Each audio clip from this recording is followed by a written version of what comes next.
통영에 오니까 이렇게 좋은 일이 있네. 질문을 몇 개를 적어주셨어요. 그런데 이제 그 6개 부킹을 이렇게 이제 통영 좋아하시니까 네. 어떻게 안 좋아하겠습니까? 이렇게. 사실 제가 통영에 약간 그 악감정이 있었던 건 있어요. 뭐냐면요. 제가 진짜 애지중지하는 그 여자 제자가 한 친구 있는데 그 친구가 통영 남자랑 결혼을 해서 네, 그래서 맨날 여기 와 있어요. 찾으면 너무 없어요. 그래가지고 그래서 그거 때문에 살짝 이제 한 2년 전에 살짝 죄송하면 솔직히 말씀드리면 굉장히 약간 미워했던 건 사실입니다. 근데 이제 다시 되게 좋아졌어요. 오늘 감사합니다. 저는 심리학자인데요.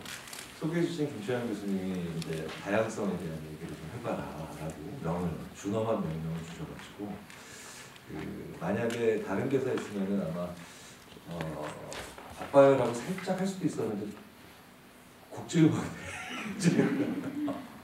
신난다 해가지고 이제 맞습니다. 한 4, 5년 하고 5, 6년 전부터 우리나라에 들어와 있는 거의 모든 외국 계열 기업이 다양성과 포용성, Diversity and Inclusion이잖아요. D&I라고 보통 줄여 부르는데 그러니까 IT 기업 회사부터 뭐 정유회사까지 거의 모든 외국 계열 기업들이 이제 본사 헤드쿼터에 이제 오더를 받아서 자기네들도 하니까 이 다양성과 포용성에 대한 강의를 혹은 교육을 혹은 프로젝트를 해달라고 하시더라고요. 이 얘기는 무슨 얘기냐면 이건 역량변이라는 뜻입니다. 미덕이 아니라 역량이라는 뜻이 된 거예요. 그래서 이제 이걸 왜 이렇게 역량으로 보고 있나 봤더니 정말 가장 중요한 21세기의 역량이 맞더라고요. 그래서 제가 오늘은 IT 쪽으로 해드릴까 아니면 장치산업 쪽으로 해드릴까 라고 하다가 좋은 것만 합치면 되자 라고 해서 실제로 우리나라나 외국의 많은 글로벌 기업에서 그 기업에 계신 분들께 왜 다양성과 포용성, 특히 다양성이 중요한가에 대해서 이게 왜 앞으로 21세기에 거의 100년, 200년의 역량인지 민주사회의 민주시민의 그저 미덕에서 그치는 게 아니라 그것도 중요하지만 그 말씀을 이제 들어오는 내용들을 제가 말씀드리려고 합니다. 좀 흉측하죠? 치우겠습니다. 네.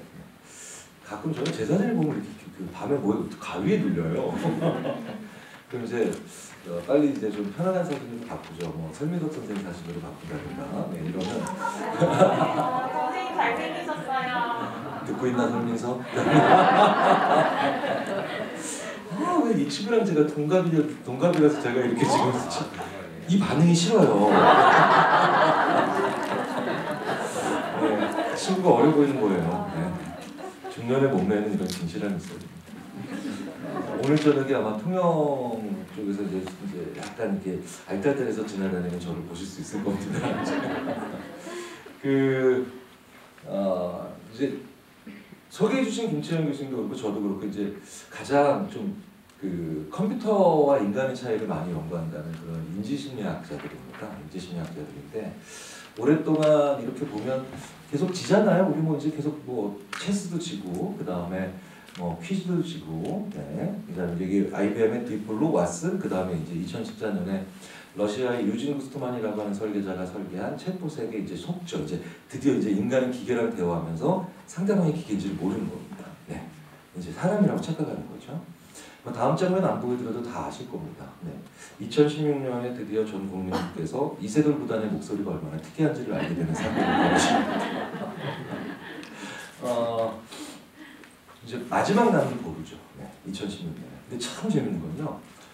이제 우리나라 부모님들이 얼마나 위대한 부모님들을 제가 그때 느꼈냐면 어떻게 느꼈냐면 저기 2016년인데 저희 아주대학교에 그 수시 입시를 한 7년 동안 이제 제가 총괄한 적이 있었어요. 근데 각 대학 입학 관계자분들이 만나는데 저희 아주대학교는 예술 계열이었거든요. 근데 예술 계열 대학이 있는 그런 대학교에 입학처장님들 다 이 얘기합니다. 2016년 연말에 올해 커트라인이 왜 이렇게 특히 예체능 중에 특히 예술 쪽이 이렇게 높아졌냐.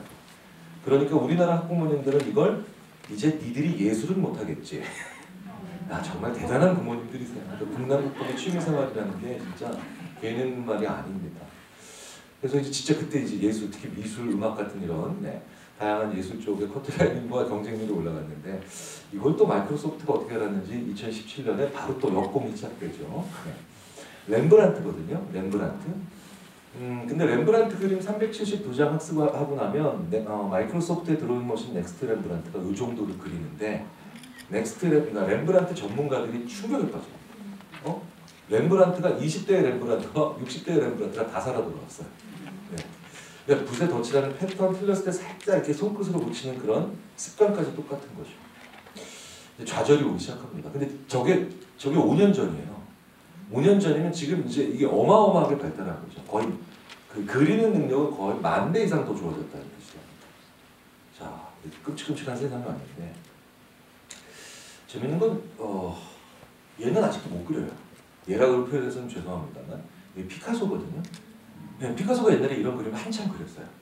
화가로서의 자기 인생의 거의 절반 가까이를 이런 그림을 그리다가 어느 날 갑자기 이걸 그리기 시작합니다. 네. 그러니까 AI는 이런 걸 많이 학습하면 많이 학습할수록 이걸 못 그리죠. 네.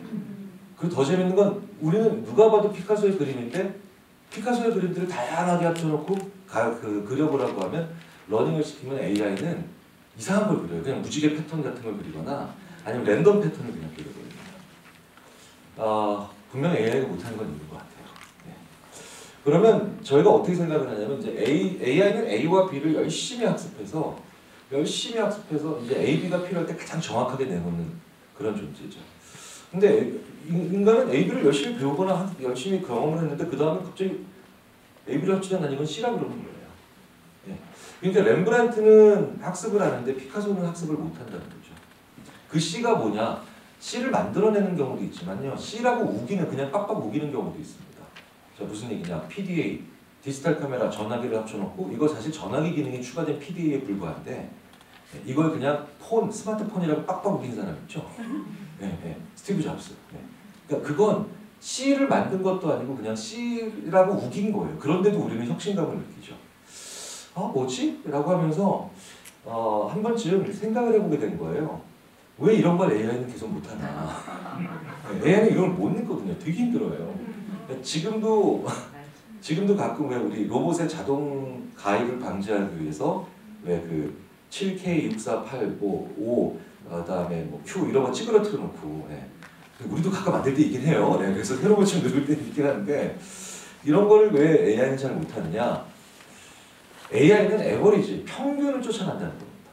그러니까 수많은 A와 B를 경험하면서 가장 평균적인 A와 가장 평균적인 B에 근접하는 거죠.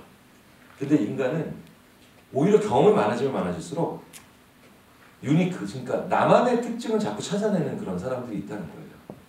그래서 같은 지식을 공부하는데도 전혀 다른 곳으로 갈 수 있는 그런 경험들을 하는 사람들이 있는데 그 사람들은 누굴까 고민해보기 시작한 거예요. 그거를 찾아보면은 의외로 자기가 자기 거를 어떻게 보느냐. 그러니까 메타인지라고 하거든요. 인지는 생각이고 메타는 더 위에 있다는 뜻입니다. 그런데 이게 내가 나를 어떻게 보느냐, 내 것을 어떻게 보느냐, 그리고 내가 지금까지 아주 잘 쌓아왔던 지식이나 기술을 어떤 식으로 바라볼까를 그게 그 사람이 진짜 위대한 사람이 되는 거나 아니면 AI가 못하는 일을 하는 사람의 가장 중요한 특징인데 거기서 다양성이 엄청난 힘을 발휘합니다. 자, 어떤 다양성이냐? 나랑 다른 사람을 만나는 게 다양성이죠. 나랑 완전히 백그라운드가 다른 사람을 만나는데도 대화를 막 하고 그 사람과 무언가 열린 마음으로 소통하는 게 그게 진짜 다양성과 포용성이잖아요. 그걸 보여주는 게 그 대부분의 분야에서 최상위 0.1%들이 그걸 합니다. 제가 2010년에 그 EBS랑 함께 벌써 12년 전이네요. 그 0.1%의 비밀을 찍은 적이 있었는데 제 생각에는 제가 다양성이 얼마나 중요하고 그걸 누군가가 옆에서 다양한 사람과 대화를 하고 해주는 부모나 아니면 어른이나 선배나 그런 사람을 만나는 게 얼마나 정말 커다란 힘이 되는가를 절실하게 느낀 아마 제 인생의 첫 번째 순간일 텐데 그때 당시 2010년도에 그 전국의 문이과 합쳐서 62만 5천 명 아이들 중에 모의고사 700등 안에 들어가는 겁니다. 그러니까 0.1%입니다. 저 좀 공부 잘하는 것만 알려드리려고는 아닙니다. 네. 근데 이제 그런데 그 700명 중에 집이 그 스카이캐슬 같은 집은 뺐어요. 네, 네, 좀 이상한 집이거든요. 네. 걔네들은 점점 바보가 돼요. 왜냐면 그 심리학자들이 이런 얘기 많이 합니다. 아이를 바보로 키우는 제일 좋은 방법은 아이가 해야 될 고민을 끊임없이 부모가 친절하게 대신해주면 그 아이가 이제 바보가 되죠. 그러니까 어른이 돼서 사회에 나오면 고등학교 때 공부 되게 잘하고 좋은 대학, 명문대학 갔는데 애들이 점점 뭔가 이상해요. 좀 이렇게 약간 좀 단순하고 생각이 깊지 못한 아이들이 됐는데 그게 스카이캐슬에 나오는 그런 집 아이들이 보통 그렇게 됩니다. 기형적으로 암기력만 또 좋은 아이들이 있어요. 기형적으로. 그러니까 논리, 연산, 추리 이런 것도 없고 그냥 기형적으로 암기력만 좋은 아이들이 있는데 얘네들이 또 시험을 위해 태어난 아이들이죠. 저도 그런 친구 하나 아는데 야 이건 답이 뭐냐? 루트 2. 왜? 그렇게 생겼어. 그러니까 얘는 문제를 한 15,000개를 그냥 다 본 거예요. 네, 다 본 겁니다. 네. 걔는 정말 논리적인 것도 없고요. 과학적이지도 않으며 설득력도 없는데 근데 걔는 항상 정말 쓸모는 하나 있었어요. 왜냐면 전화해서 야, 그 집 짜장면 얼마냐? 4,500원. 네. 그 집은 저기 AP 코스는 얼마야? 27,500원. 봉사료 10%는 뺀 거다. 이런 걸 해줘요. 근데 이제 스마트폰 때문에 필요가 없어요. 저도 스마트폰 나오고 난 다음에 걔한테 전화를 해본 적이 없습니다. 그런 아이들을 빼면 진짜 500명 정도 남습니다. 진짜 0.1%죠. 걔네들이 평범한 아이들과 뭐가 다른가 해보면 부모 학력, 부모 소득, 심지어 IQ 이런 것도 차이가 안 납니다. 유일한 차이가 뭐냐? 나랑 엄청나게 다른 아이들의 질문에도 대답한다. 이것만 나와요. 그런데 얘네들은 무조건 전교 1등이잖아요. 얘네가 산술적으로 전국의 4년제 대학 입시와 관련 있는 고등학교가 2,500개니까 전국 500등. 그러니까 얘는 전교 1등이 아니라 고등학교 5개 합쳐 1등. 네, 지존이죠. 네. 그 동에서는 최소한 지존입니다. 얘네들이 보이는 유일한 차이는 얘네들 무조건 전교 1등인데 전교 꼴찌 하는 애가 와서 말을 걸어도 그리고 걔네들이 뭘 물어봐도 그걸 아주 중요한 질문으로 생각하고 대답을 해줍니다. 절대 무시하지 않아요. 저는 개인적으로 얘네들 부모님이 어떻게 이렇게 키워주셨나 했더니 엄청나게 위대한 분인 줄 알았더니 그게 아니에요. 그냥 착하게 사례를 조금 더 구체적으로 말씀해 주신 거예요. 너보다 못한 애가 와서 질문해도 무시하지 않았으면 좋겠어 엄마가. 아빠는 그런 거는 그런 아이들 무시하지 않았으면 좋겠어. 세상에는 뭘 물어본다는 것처럼 용기 있는 일이 별로 많지 않아. 이런 식으로 이게 다양성을 만들어내는 부모의 자세였던 거예요. 근데 공부해보셔도 다 아실 겁니다. 전교 1등 당연히 하는 이 0.1% 아이가 전교 2등, 3등 하는 애한테 설명해 주는 게 더 어려울까요? 전교 꼴찌 하는 애가 뭐 물어봤는데 거기다가 설명해 주는 게 더 어려울까요? 당연히 전교 꼴찌죠. 전교 2등이나 3등 하는 애들은 이런 애들이에요.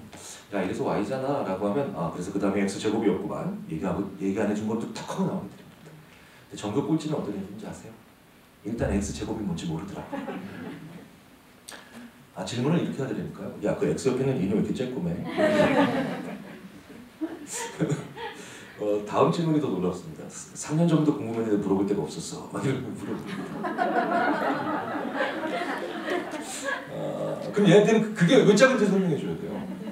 근데 이게 몰라요. 선생님들도 수학선생님들도 잘 모릅니다. 아예 모르시더라고요. 네이버도 안 나왔고 제가 저희 학교 수학과 교수님한테 여쭤봤는데 저는 20초 동안 들어보시더라고요. 네, 그러면서 20초 후에 나 수학과 들어가기 전부터 작았다. 됐냐? 남은 건 이제 마지막 최후에 부르는 네이버 지식인이다. 그거 넣어봤거든요. 네, 4일 동안 답이 안 달리더라고요. 네, 5일째 되는 날 늦은 오후에 답이 달리는데 그날은 마침 전국 초등학교 방학하는 날이었고 누가 봐도 초등학생 아이들을 보이는 민키 스타라는 애가 답을 이렇게 달아놨어요. 그런 것까지 궁금해하면 성공 못합니다. 근데 걔는 그 질문을 무시하지 않은 거예요. 그래서 그때 한참 막 만들어주는 위키피디아에 들어가 보더라고요. 주말에. 수의 기원이라는 챕터를 한번 열어보더라고요. 아리스토텔레스부터 한번 훑어보더라고요. 걔는 그 여정으로만 이미 벌써 엄청나게 공부하고 있는 거죠. 그런데 거기에 실제로 웹링크가 많으니까 이렇게 거기 위키피디아에서도 다른 데로 가서 보니까 실제로 그걸 연구하는 사람들이 있더래요. 있더라고요. 저도 계획 들어서 아는 거예요. 예전에 수학에, 그러니까 200년 전, 300년 전에 수학의 공식이 정해질 때 하필이면 그때 수학자들이 되게 가난했대요. 그래서 무언가 부업을 해야 되는데 그때 많이 하던 부업이 지금으로 치자면 인공위성급 최첨단 장비인 시계 고치는 일을 그렇게 많이 했답니다. 시계는 이제 정밀한 장치죠. 그래서 그 시계의 역학적인 움직임을 비유적으로 이해하기 위해서 별자리를 그렇게 많이 배웠대요. 지구와 별이 공전과 자전, 돈다는 개념이 있습니까? 톱니바퀴들 만물로 돌아가잖아요. 그래서 자연스럽게 천문학적 개념이 들어가서 다 보면 별자리나 천문학이나 아니면 그 외에 대기 상태 같은 그런 느낌, 공간의 느낌이 그렇게 들어갔답니다. 그러면서 위첨자, 아래첨자, 별, 그 다음에 땅 이런 개념으로 계속 표현을 했대요. 제가 그 다음 날에서 그걸 설명해 줬습니다. 얘가 오늘부로 수학의 설민석이 되는 거예요. 더 웃긴 건 그 학교 수학 선생님 세 분이 여기서 와 대박 진짜냐 막 이러고 듣고 있어요. 그게 나와 격차가 많이 벌어지는, 나와 차이가 많이 나는 사람들과도 대화를 하는 사람들이 들으면 엄청난 태클입니다. 한 번도 안 받아본 질문을 받거든요.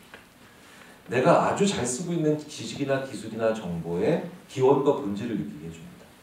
그래서 저희는 내친 김에 뭐 실리콘밸리도 가보고 월스트리트도 가보고 뭐 독일의 막스 플랑크도 가보고 나사도 가보고 우리나라에서도 수많은 여의도도 가보고 뛰어난 전문가와 평범한 전문가. 자, 다시 한번 말씀드릴게요. 전문가와 비전문가의 차이는 노력이 그냥 결정하죠. 시간을 얼마나 썼느냐, 전문가와 비전문가의 차이는.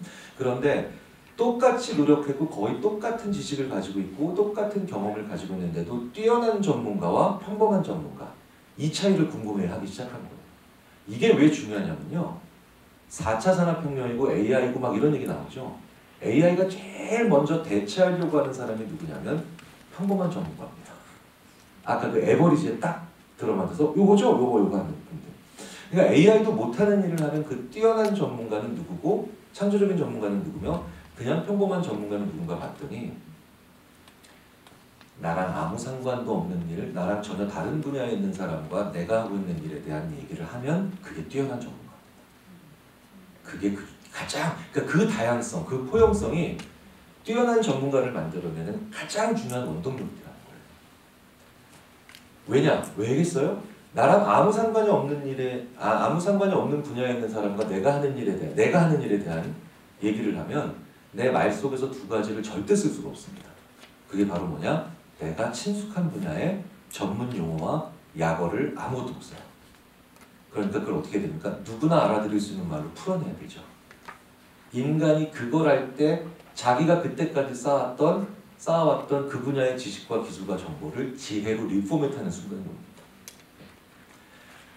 1976년에 코닥 필름 만들던 회사잖아요. 고개 끄덕이는 분과 그게 뭔가 하는 분들이 확연히 갈립니다. 지금 세대가.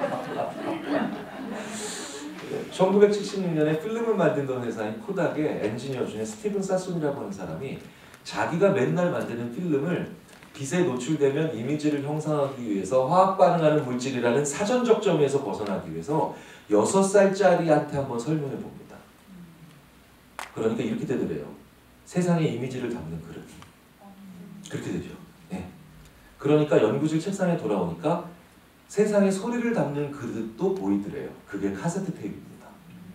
그렇죠? 그러면 카메라 렌즈로부터 나온 이미지가 왜 필름이라는 그릇으로만 가야 되지? 같은 그릇이니까 카세트 테이프라는 그릇으로 보내도 되지 않을까? 붙여보죠. 그렇게 나온 게 디지털 카메라예요. 네. 근데 우리 인류사가 이런 식으로 진보를 해왔다는 거죠.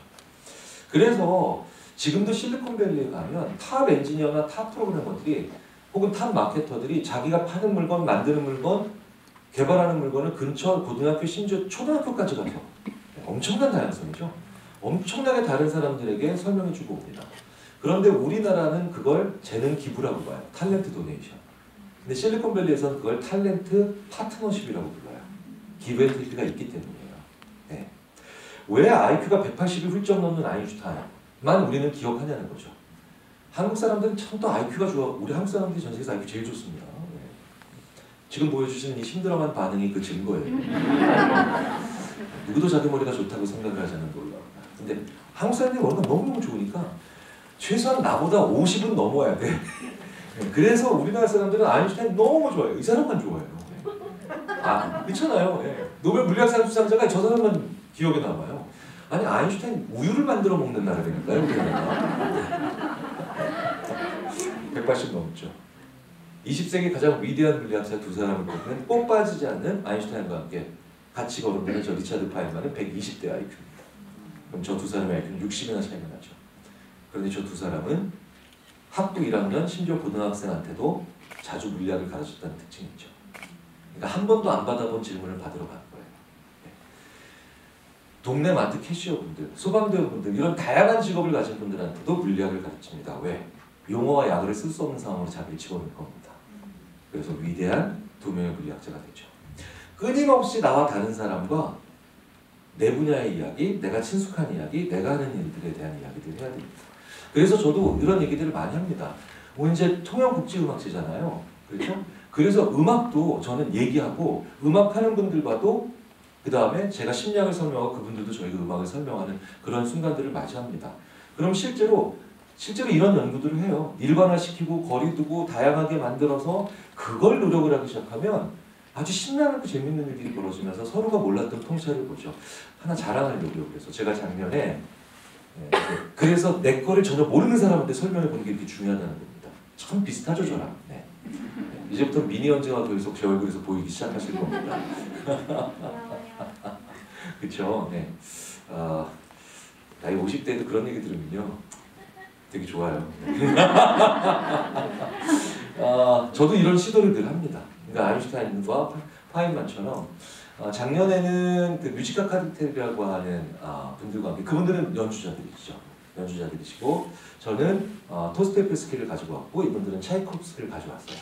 네, 그래서 그분들은 토스토예프스키를 연주하고 저는 차이콥스키를 말했어요. 네, 해보는 거예요. 이렇게 해보면서 관객분들은 쟤네들이 뭐 하나 싶어 했지만 저희들은 자기 인생에서 굉장히 중요한 터닝 포인트를 만들더라는 거죠. 네. 끊임없이 나와 다른 사람들과 대화하시면서 나와 다른 사람들을 포용하시면서 AI는 가지지 못하는 역량 그걸 한번 가져보시면 어떨까라는 생각을 해봅니다. 제가 주신 질문이 몇 개 있어서 죄송합니다. 노관이 있겠다고요.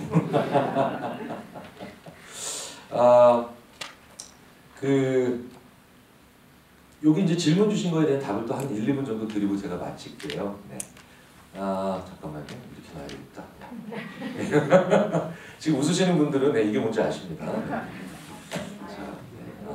자, 여기 딱 제일 좋네요. 네.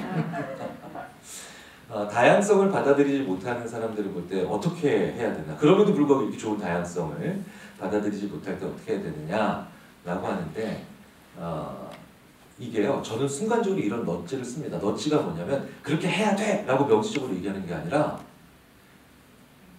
왠지 모르게 그렇게 가고 싶도록 옆구리를 살짝 찔러주는 걸 넛지라고 하거든요. 네. 다양한 사람을 안 만나려고 하는 사람에게 제일 좋은 넛지가 뭔지 아세요? 너 앞으로 오래 산다 이렇게 얘기하면 돼요. 네. 그러니까 기업에서도 임원분들이 내가 굳이 이렇게 남은 시간도 얼마 없는데 내가 다양한 사람들과 굳이 만나서 얘기해야 됩니까? 라고 하면 제가 상무님 여기서 은퇴하셔도 앞으로 40년 더 일하셔야 돼요. 그런가요? 실제로 맞거든요. 네. 그래서 왜 이게 어떻게 나온 연구냐면요. 왜 70년대 80년대 미국에서 왜 여성에게 중요한 일을 안 맡길까? 그게 남성들이 더 다양한 사람들과 일을 안 하려고 했던 거죠. 70년대 80년대 여성들이 막 사회 진출을 하는데 남성들이 남성들끼리만 일을 하게 만든 거예요. 자꾸 그런 마음이 드는 거죠. 그래서 왜 더 다양성을 추구해서 여성들이랑 일을 해야 되는데 왜 그걸 안 할까라고 했는데 그때 나온 테크닉 중 하나입니다. 그때 실제로 그런 이 우리들처럼 회식 자리나 아니면 회의할 때, 미팅할 때 그 여성이 자기 남성 보스한테 우리 주차면 부장님 저 내년에만 보실 거 아니잖아요. 저 한 30년 저랑 같이 일하셔야 되는 거 아시죠? 이러면 상대방이 시간이 많이 남으니 다양성 추구하기 좋아지더라는 거죠. 네. 이런 재미있는 넛지로부터 이게 출발한 그런 연구들이 있습니다. 그래서 당신과 내가 볼 시간이 많다. 이 함식을 주셔야 됩니다. 댁에 돌아가셔서 배우자한테 하시면 안 좋아하실 수도 있고요. 하나 더 말씀드리고 제가 마치겠습니다. 좋은 질문이 많긴 한데 다양성에 대한 태도와 안전에 대한 그 생각, 이제 안전 있잖아요. 안전. 이 안전하지 못하기 때문에 다양한 그 질문을 하지 않는 경우가 많거든요. 그런데 심리학에 이성보다는 감정이 더 힘이 세고 감정보다는 감각이 더 힘이 세다는 말이 있어요. 제가 어떤 기업에서 당신의 상관들에게 하고 싶은 얘기를 좀 해봐라 라고 했더니 다양한 대답을 못합니다. 왜? 아, 이거 좀 왠지 좀 깨름칙해요. 근데 제가 그래서 아예 훨씬 감각적인 얘기를 했죠. 제가 다른 회사에서 얘기했더니 탕비실에서 양치질하는 부장님만 보면 대가리를 한 대 때리고 싶어요. 라고 하는 게 회의 때 나왔습니다.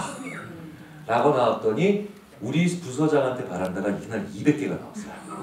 엄청나게 다양해요.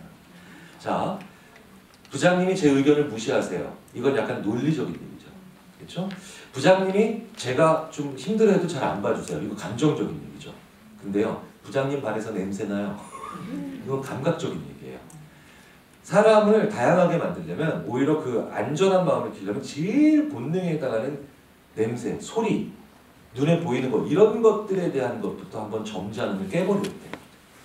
그렇게 깨버리면 굉장히 의외로 어떤 말을 해도 안전하게 되겠구나 라는 생각을 하게 됩니다. 그래서 반대로 그렇게 치니까 소리, 냄새 이런 것들이 사람을 만날 때 진짜 중요하죠. 그거 싫으면 진짜 같이 못 살잖아요. 생각해보세요. 차은우가 아무리 잘생겨도요. 괜찮아요. 괜찮아요? 그럴 것 같아요. 저 실제로 한번 봤거든요. 저는 같은 민족이 이렇게 차이가 나타나나 싶어요. 그런데 정말 이런 감각적인 차원에서 한 번쯤 편하게 얘기를 해볼 수 있다. 우리 방 붙은다 그래요, 부부끼리. 방 붙는다 그러죠. 그래서 그런 식의 아주 가벼운 얘기지만 사소한 얘기지만 뭔가를 싹 한번 건드려주면은 훨씬 편하고 그 다음에 안심하는 마음으로 다양한 주제를 꺼내기가 쉬워집니다. 이런 것도 멋집니다. 이렇게 답변을 드릴 수 있을 것 같습니다. 귀한 시간 내주셔서 감사합니다. 마치겠습니다. 감사합니다.